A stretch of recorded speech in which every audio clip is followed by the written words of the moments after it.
Hiya Chris, great to see you again during the week and do some more work on your swing. We're still getting this sort of tendency to get the arms up. The arms at this point are slightly lower than they were on your first session. During your first session, the arms would bisect the neck, which is obviously not the desired position for us to have them in. So the arms would be about here on the first session. What we're trying to get are the hands and the arms to trace more of an inward path on the way back, so that at that same point in the golf swing, we're seeing a similarity between the angle of the arms and the angle of the shoulders. So we want both swinging on a very similar plane at that point. And that means that the arms have not been lifted off the circle that we swing in. So we're swinging in a circle on a tilted angle, and at that point we wouldn't want the arms to be lifted off that circle. Your arms tend to get a little bit high. You're releasing the flex in the right knee much better than you did.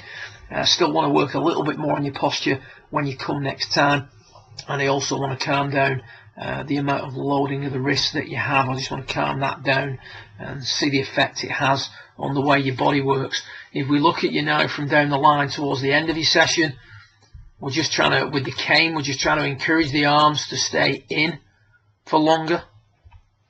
And at that same point in the swing now, we're getting a much better sort of balance between the arms and the shoulders. So again, still things to do there, still some work to do. We are releasing the right leg more. We could still do more with the hips. The left knee's flexing forward in a much more appropriate manner. When we do the drill and we keep the arms in long enough, the club's nicely on the inside, and there's no need to tuck the hips violently to get it on the inside or keep it from going outside the line. When we get the hands a little bit high, the club doesn't come in early enough, and as a result we start to tuck the hips. You can see the right heel popping up a little bit more than you're seeing on the right side of your screen.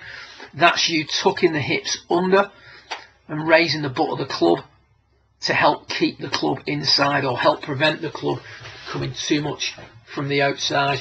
If we look at players like Hunter Mahan as they're coming through impact and certainly into impact, they certainly don't tuck the hips under and raise the butt of the club quite as much as we're seeing with yourself. Strike with the driver was much more out the middle. There's still a tendency to want to close the club face down quickly through the hip, which is something that you've always done in the past. So we have the cane out in front of you, just to give you some consideration about where you're going to start the golf ball. We want the ball to start to the right of that cane every time. We can see the exit's a little bit lower and the rate of closure is a little bit less. You see the difference is Hunter Mahan's got a particularly low exit, quite a passive club face, but at the end of the day it's just the opposite end of the spectrum. You can see also that the legs and the foot are starting to work a little bit differently when you do get the arms tracing the circle for longer. Good luck with it, and I look forward to watching it progress over the coming weeks. Well done.